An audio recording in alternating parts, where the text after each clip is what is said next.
prisoner of the past, an uncertain heir, a child of utopia, an outsider disgraced.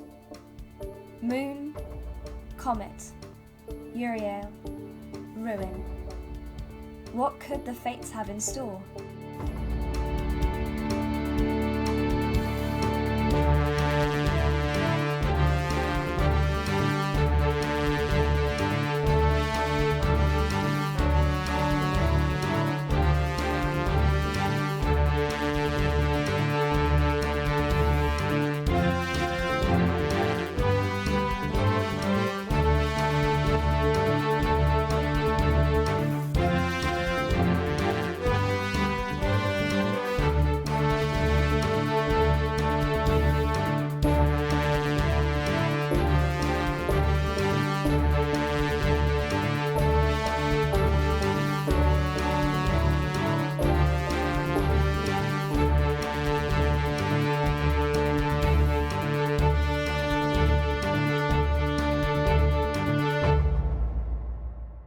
Welcome to Deck of Many Aces, an actual play D&D podcast made with actual asexuals!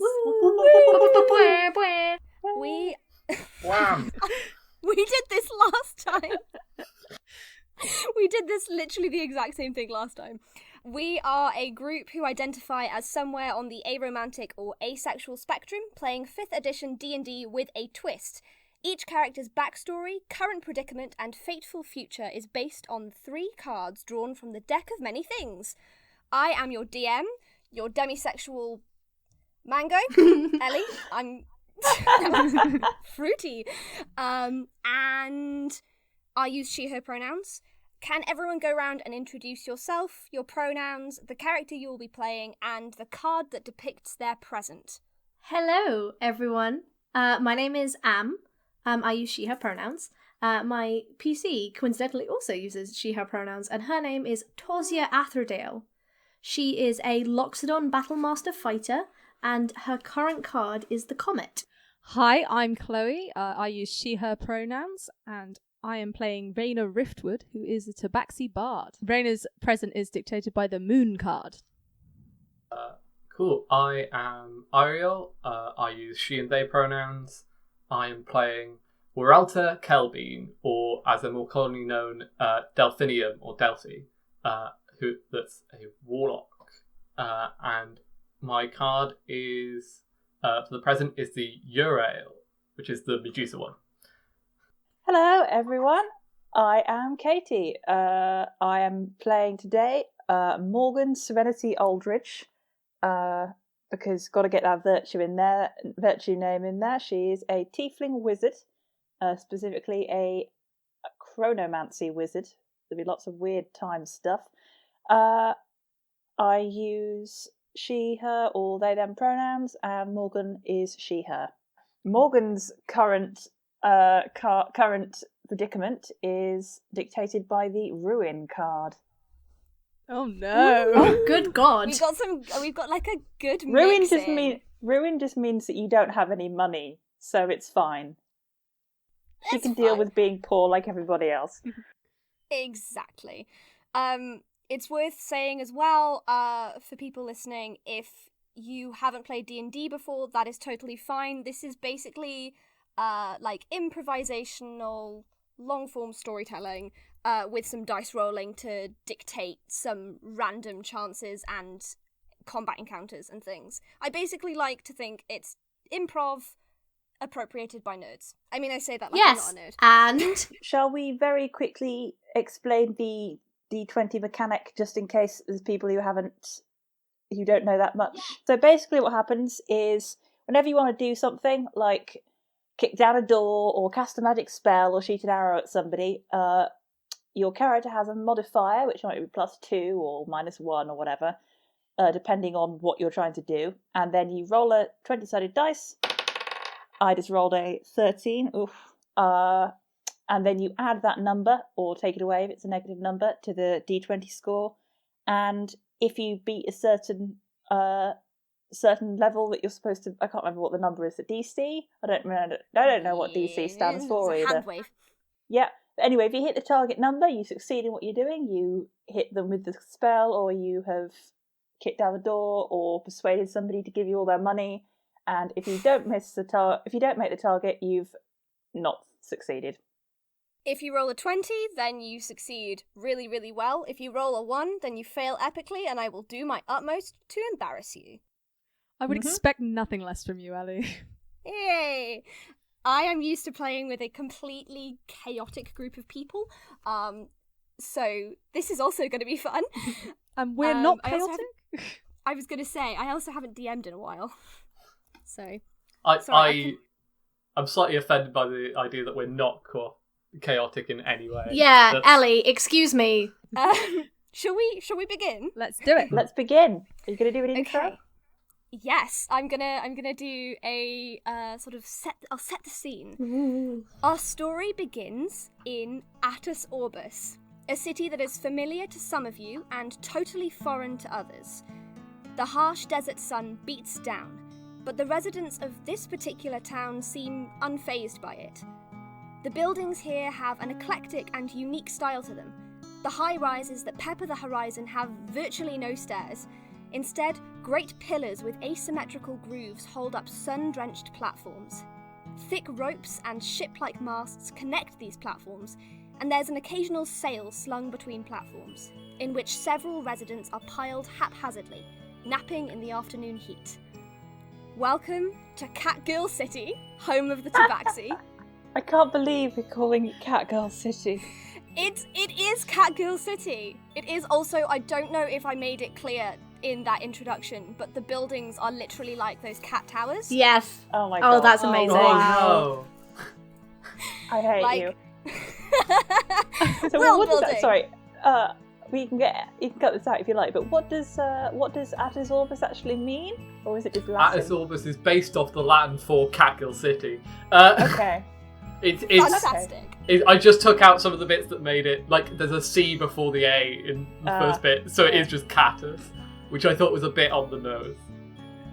Just a tad. You are all here for an unusual employment opportunity.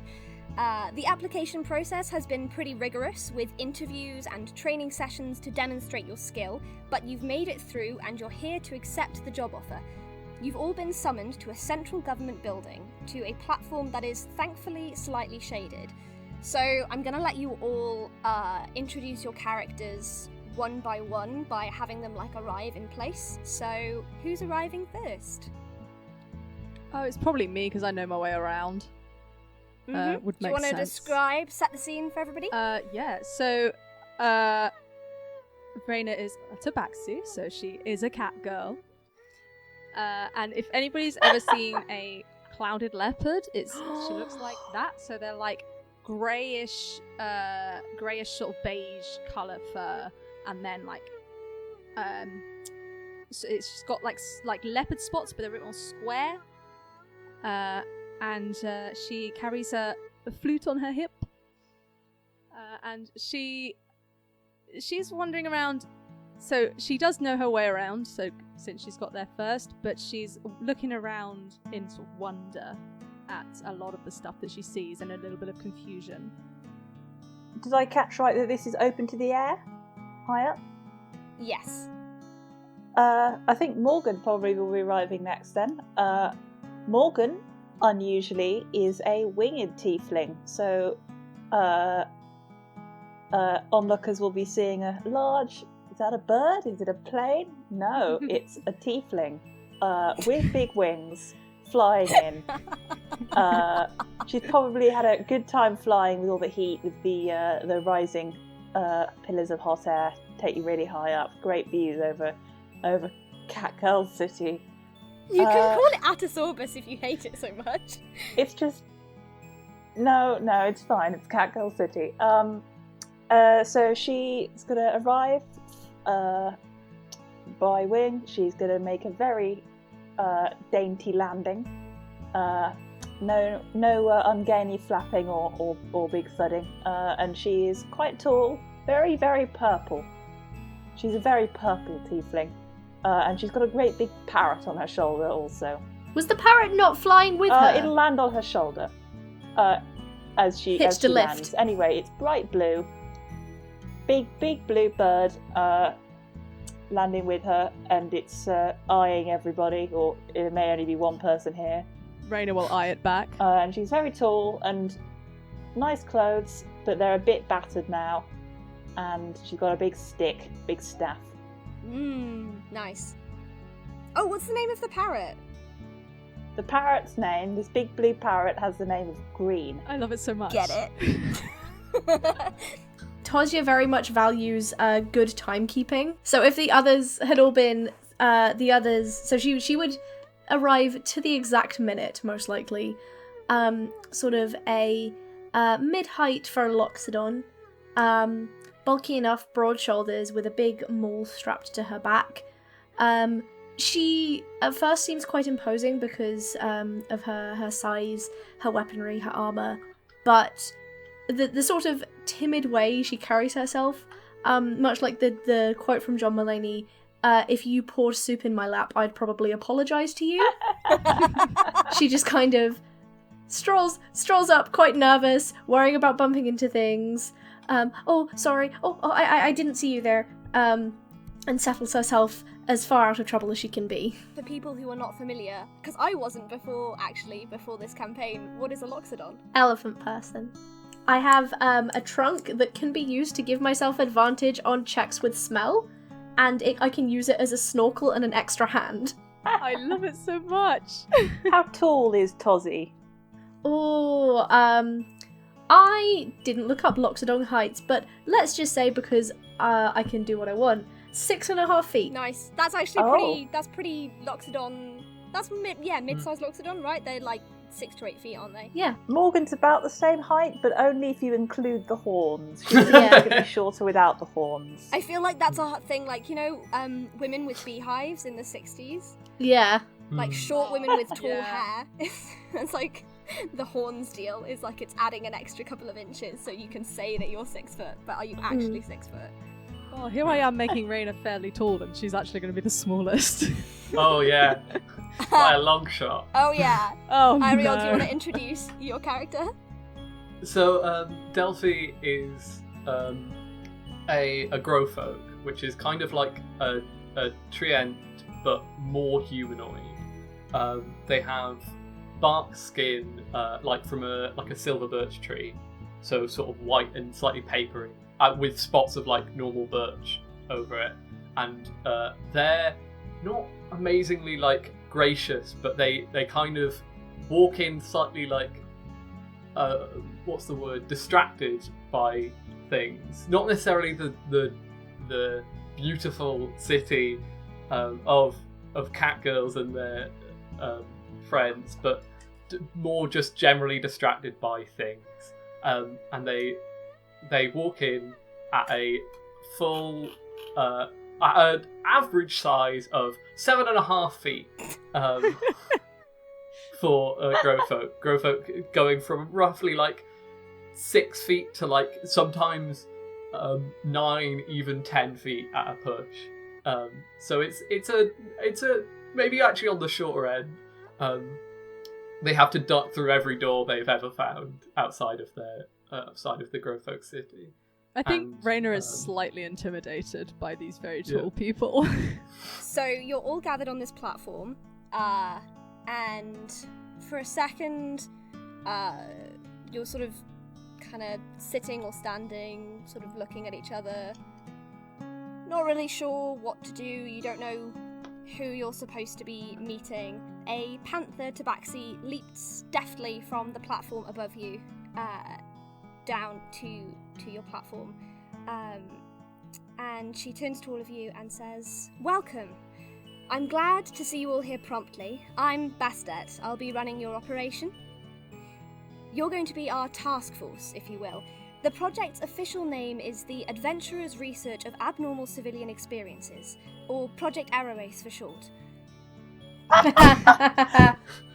No, it's you honestly, you have no idea how long it took for me to try and squeeze an acronym out of the what you're supposed to be doing here. I was like sat there like And also because I had been talking to Eiriol about Acquisitions Incorporated, so I was like, how do acquisitions? No, not acquisitions. Adventurers. Can you give us the title again? Sorry.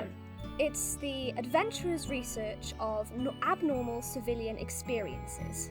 This is an unlikely collaboration of multiple cities and states to investigate the unusual occurrences that have been happening everywhere recently. I'm sure you know what I'm talking about, the disappearances, missing persons, unusual monster activity. Raina raises her hand. I don't. Yeah, me neither. Excuse me, sorry. Same. Well, you said we knew about it, but I don't. Oh, well, sorry, I thought it was common knowledge. Well, we've been experiencing a rather unusual volume of paranormal activity, I guess is the easiest way of explaining it. Of course, we are no strangers to the whims of the gods. Plenty of unusual things have happened over history, but they seem to be increasing at the moment, and there doesn't seem to be a rhyme or reason to them. Are you sure it's not just regular magic, arcana? That's what we thought, but we have reason to suspect that there's something larger at play here. That's what we want you to discover. Essentially, you're going to be putting out these fires, and, well, if there's any indication of what might be causing them, then you report it back to us. I've hired you all for your indisputable military prowess, your academic expertise, and your hands-on experiences. All of your references were glowing, although some were harder to track down than others, and she kind of glances over to Raina as she says that. Your missions may well take you all over the neighbouring kingdoms, and your expenses will be covered by us, and you'll be paid handsomely for your work. In return, we need you to aid in alleviating the problems, as I said, and it may be the case that you're unable to completely eradicate the problem or find its source, but any information that you have is useful to us. Do you have any questions? Yeah, how do you want us to go about this? Like, you can't just say, oh, go find out what's causing this and not even tell us what is going on. I'm sorry, I'm not being clear. What is it that needs explaining? So, you want us to investigate something, but you've given us this really vague kind of indication of what it is. Is there something specific you want us to do right now? I'm sure that they'll have some details for us in a moment. Yes, that's sort of your overall job description, if you like. Right, my apologies. No problem at all. I am here to make your job as easy and as understandable as possible. You've all been called here today because, well, one of these strange occurrences happened not too far from here, just west of a town called Tepmet. Are any of you familiar? Vaguely. Yeah. I've heard of it, but never been. Right, and do any of you know about the Eternal Shards, the monoliths that appeared around there? The about 20 what? years ago? The Eternal Shards. Vaguely, they're What on earth is that? large crystals in the ground. They're just big old rocks, basically. They're not that interesting outside of that. I have a question. How on earth have you not heard of this? Well, I've been away. Okay. I haven't been this far west ever, I don't think, but even I've heard of this. Well, you learn something new every day. You do. Raina, where were you visiting? Was it a sailing expedition? Your old captain, Captain Sterling, spoke very highly of you. Well, yeah, you could say that. Okay. Like we said, the Eternal Shards in and of themselves aren't particularly interesting. But a few days ago, the people who live around the shards reported a strange sighting to us. So we'd like you to go and check it out, if that's all right. Right. Go to the big rocks. You got it. I'm sure we'll find whatever there is to find. Is there anything else we need to know about these big rocks? Or are they just large? That's all you need. I mean, they're prismatic. I don't know what other information I can give you. Well, I meant more about the situation in general. Oh, I see. Well, it's slightly concerning. A young child appeared suspended among the monoliths, but no one could get the child down. So that's what we'd like you to investigate. Was it a child that someone recognised, or was it just a stranger? Just a stranger. Strange child. A strange child. Even better. Are they all right? Well, we haven't been able to tell really. The shards are about 100 feet up, so no one's been able to get them down. They're still there? Yes. Oh goodness. Oh, that's horrible. Yes. So time is of the essence. I can have a government official escort you out there, if you would like. How old was the child? Oh God, what is that accent? What? Do you want to try that again? Yes, I very much do. Hang on, I need to sing this. As long as he needs me. Okay, that's how I get into the accent. Oh my God! I'm definitely keeping that in. How old was the child? I can't do it! I think my friend is asking how old the child was. Raina just kind of breaks down. Oh. Bastet turns to you and says, "Oh, I didn't see the child myself, so I really don't know, unfortunately." We're not talking about a baby, right? Did the report not indicate the child's race, appearance? No, there was nothing specific, unfortunately. They were too high up. I mean, with all due respect, I think we'll recognise a child floating in the middle of the air. But it's nice to know what kind of child they are. You know, what genre. It's, I suppose, more likely to be tabaxi if it was not commented upon. I'm assuming all the people in the area are majority tabaxi. Actually, in the town of Tepmet, it's a predominantly dragonborn town. Bastet sort of looks you all over one last time and says, "Do you have any final questions for me before you set out?" Who are you, by the way? I forgot that we kind of... Yeah, who are you? Apologies, I'm the head of this operation. I'm, basically just a government official, to be honest. But I have training in the Secret Service and in the Navy, which is the Tabaxi's main thing. Mm-hmm.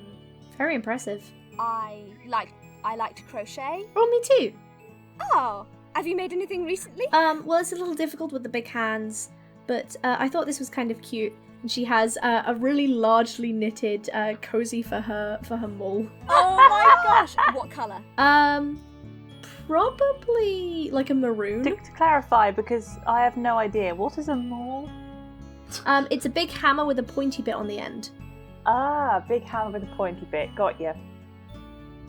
Yeah. And Bastet, who has thus far been very poised, and quite sort of minimal in her movements, rushes over and is cooing over your adorable maroon mole cozy, and is admiring your handiwork. Well, it just keeps it from getting dusty. I would be so admiring the handiwork if this was real life. Sorry, continue. I love the stitching. It's a beautiful, beautiful colour. Sorry, I'm getting distracted. Oh, that's alright. Anything else you'd like to know? Will I need to use this? And she kind of lifts up her mole. Possibly. Hopefully it won't come to that, but, we hired you because of your strategy and your tactics and also your, ability to, I think your father said, hit things real good? Yeah, that sounds like that. Thank you that's very kind of you to say. She's very flustered. I love her so much already. Let's go hit a baby. No. Let's not hit the baby until we've figured out if the baby needs hitting. Let's deduce about hitting a baby. Can we not hit babies, please? Yes, I'm very anti-baby hitting. The Bastet sort of shakes her paw in a kind of come over here gesture, and a slightly overweight but beautifully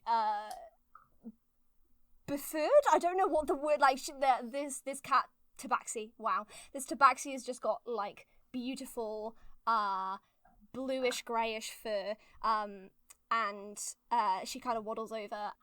You modelling this off after my cat in real life? I'd like you to meet Scooter.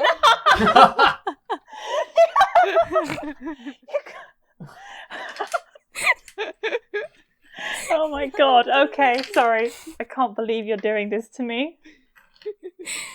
Katie's got a cat called Scooter, who is a Russian blue. Not a Russian blue, British blue. Is she not? That's so sad. She's a British short hair blue cream mix. She's fat. That is so sad because I was gonna give her a Russian accent. Do it anyway. You give her a Russian accent anyway. Oh my god. She A really bad fake Russian accent.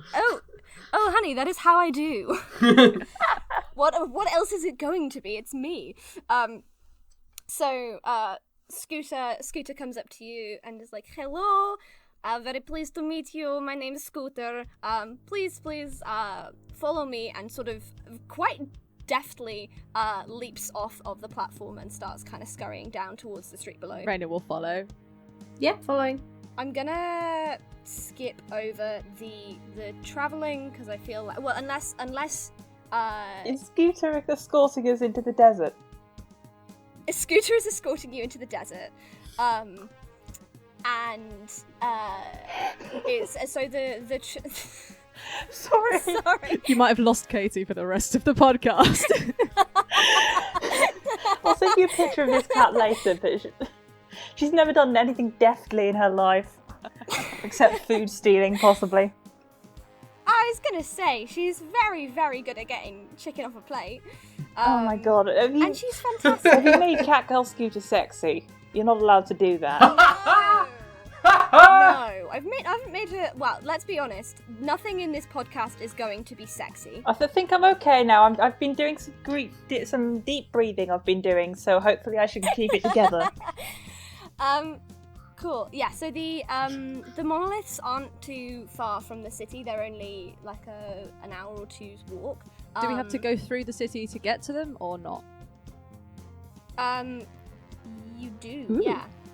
And but you're sort of in the kind of not the financial district, but the kind of sort of businessy kind of offices area of the city, like where the kind of government building is. So it's not the most exciting. You're walking away from the port, which will definitely be explored subsequently if you would like to. Do you want to chat to Scooter or to each other on the journey? I have a tin of biscuits. I'm gonna see if anyone wants anything, but apart from that, not really. Raina's definitely taking a biscuit. Morgan will also accept a biscuit. I'm good. Fair enough. But thank you for the offer. Scooter's gonna do the thing where you take 2 biscuits, and then you like pretend that you didn't mean to, but you totally did. It's fine. It's fine. Oh, thank you very much. She looks sadly at the tin. Oh no! These are really nice biscuits. Thank you very much. My father made them for me. Oh, it's so sweet. Yeah, he's great. I miss him a bit. Wait, who is your father? You are Atherdale, right? That's so hard to say in a non-Scottish accent. My dad isn't the Atherdale. He married into the family. That's my uncle. Oh, I see. So you're like part of a nobility kind of thing. I mean, kind of. My uncle is the head of represents the academic progress of our city, and he doesn't have kids, so me and my brother are gonna have to sort of compete a little bit when he dies to see who's next in charge. But yeah, we do quite well for ourselves. Right, and you see, when you mention your brother, Raina looks a little bit distracted and sad. Are you okay? Yeah, I'm fine. Okay. I'll be fine. I'm gonna put a big Loxodon hand on her tiny cat head and give it a little pat. I think that's too much for Raina, and she sort of looks at you slightly menacingly, but she's too much of a sweetheart to actually be menacing. Tozia is silent for the rest of the journey. She's just like, oh no. We've like tried to make friends and kind of failed, so we're both kind of like awkwardly like, I can't talk to this person. Yeah. Oh no, she hates me. Cool. Anybody else got anything they want to say or do? Or I'd like to get some good roleplay out of this, but to be honest, Morgan's not going to say anything. She's going to eat her biscuit and walk determinedly, and that'll be it. in that case, let's do like a little travel montage. You have all walked to the monoliths, and they are really striking. They stand out against the skyline. They're these beautiful, they almost look like glass sort of shards, and where the sunlight hits them, it refracts the light into these beautiful rainbows on all the kind of surrounding surfaces. As you kind of walk closer, you can see that there's a bunch of tents around, positioned around the monoliths, and the easiest way to describe it is like fantasy Burning Man. Very good. It's like there's like flamethrowers and you know, like all these tents set up.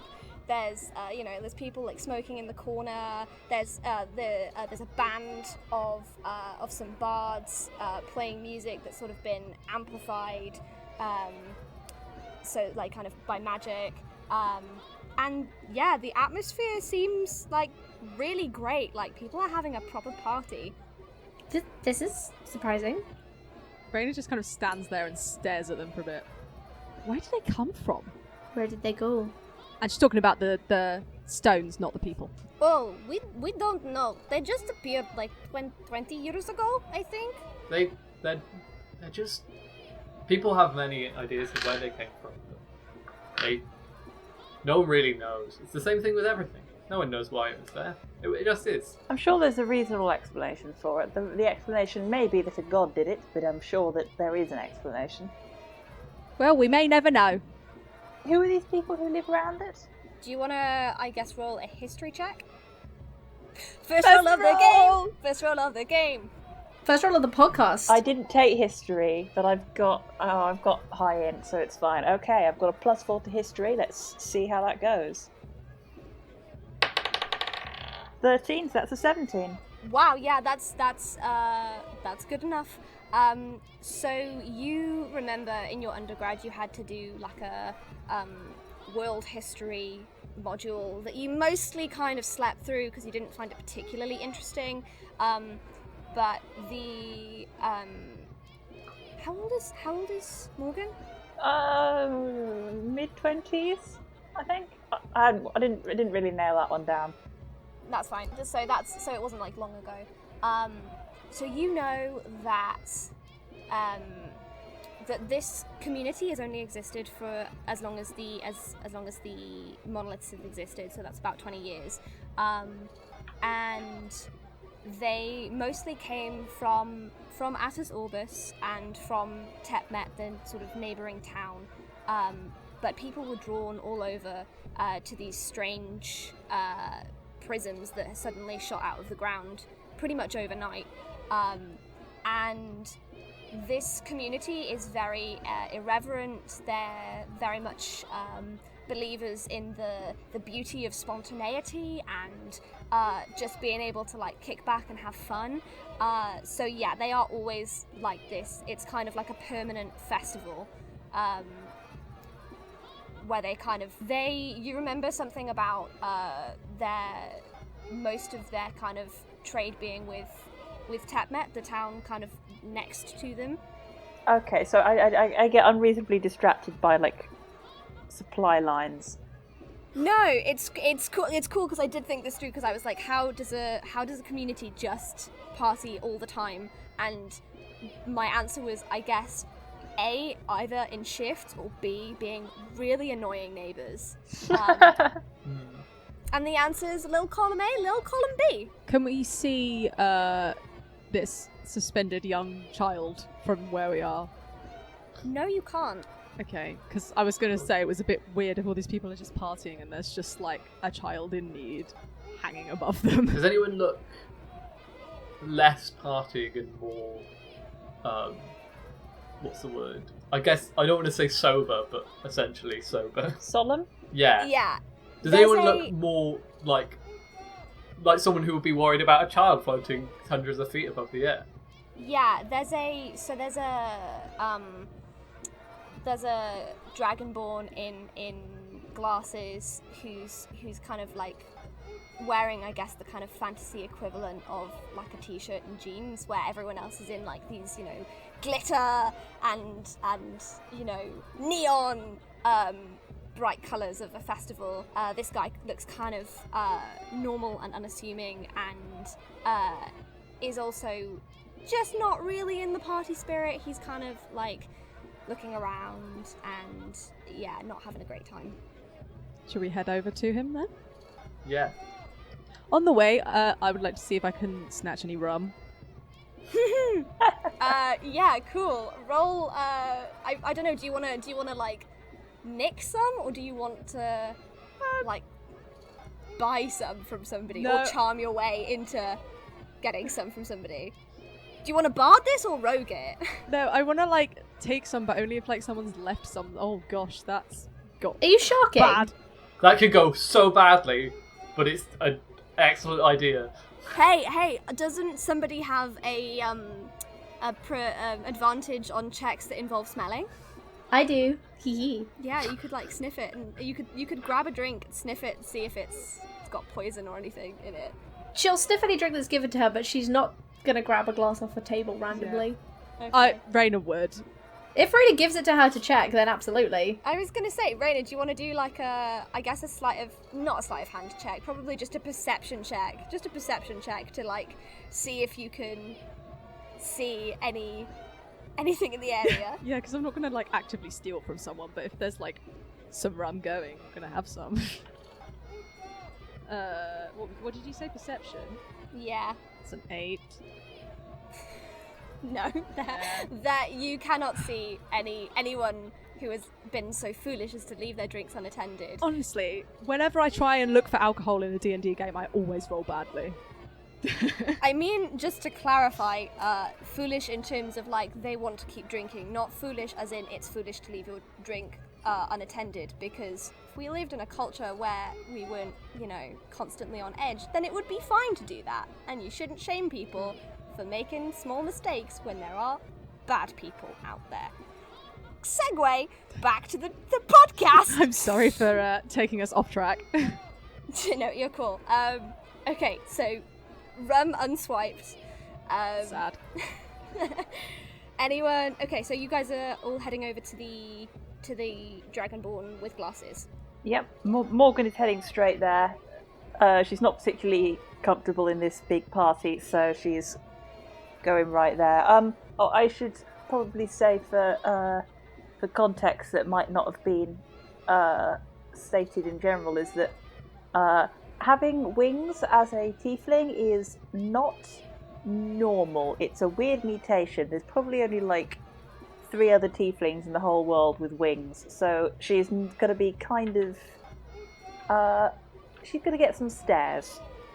The rest of the party may also be a little bit weirded out by tiefling with wings.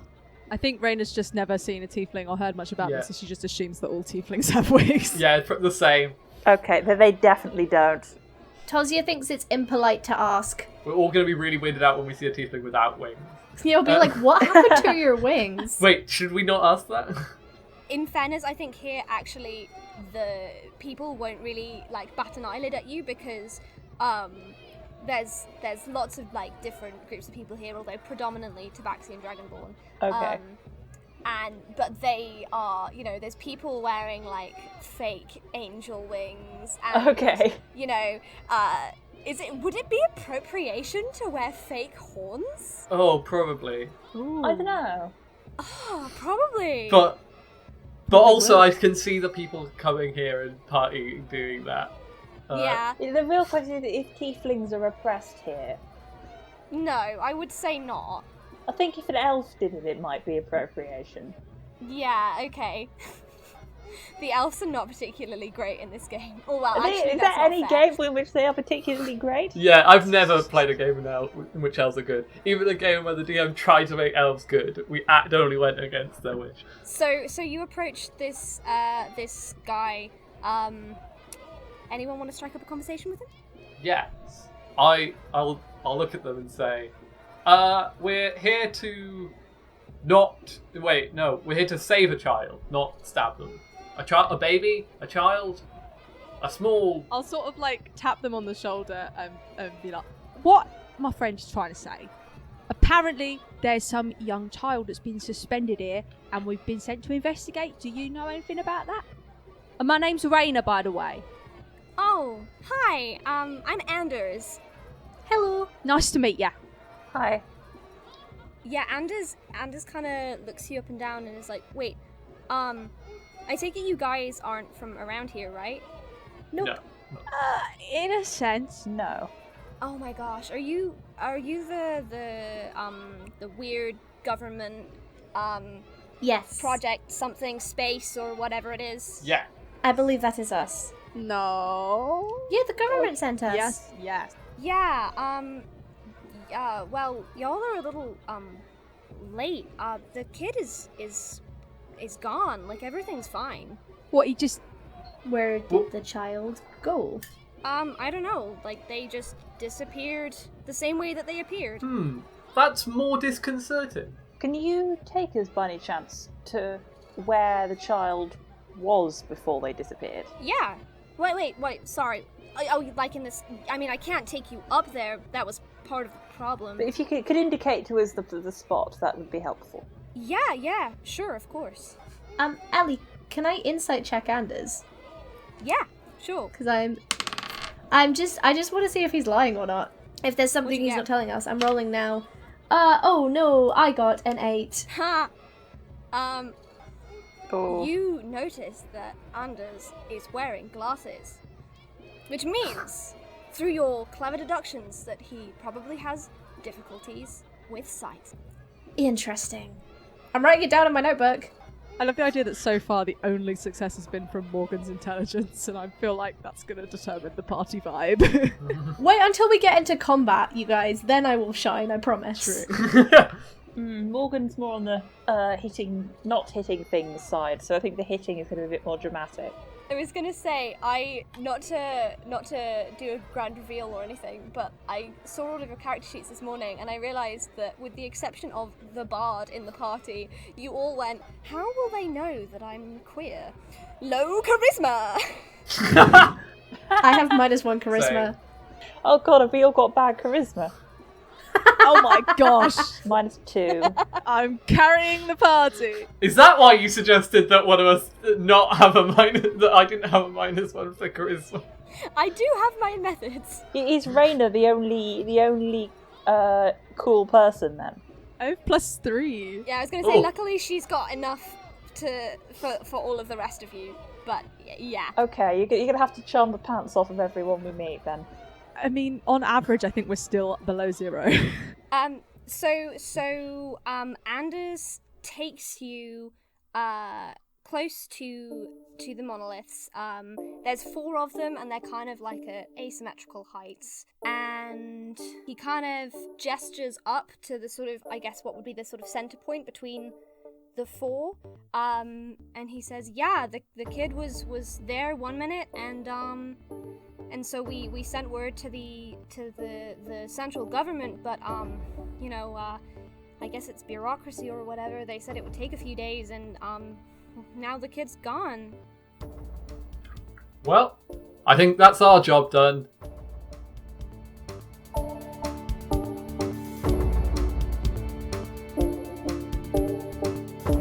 Deck of Many Aces is Am Chisholm, Chloe Elliott, Eiriol Evans, Katie McLeod, and me, Ellie Webster. You can find us on Facebook, Twitter, and Instagram at Deck of Many Aces, or tweet at us with the hashtag DOMA, that's DOMA.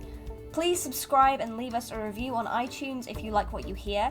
If you want to hear more from us, then check out Chloe's SoundCloud to hear the music for the show. I'll put the link in the description.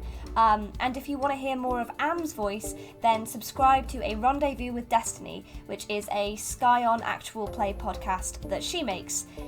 It's Asexual Awareness Week this week, which is quite fitting for our debut, so I thought it would be nice to share some resources. Check out the Asexual Visibility and Education Network. It's a really helpful online resource with lots of information about asexual experiences and a really thriving online community, and they can really help to answer any questions that you might have, or if you want to talk to somebody about coming out or finding local aces in your area, then that's a really great place to start. We will be back on November the 6th with our second episode. If you can't wait to hear from us until then please follow us, subscribe, and tweet at us, and we will do our level best to respond to you and to keep the conversation going. Have an ace week. Bye!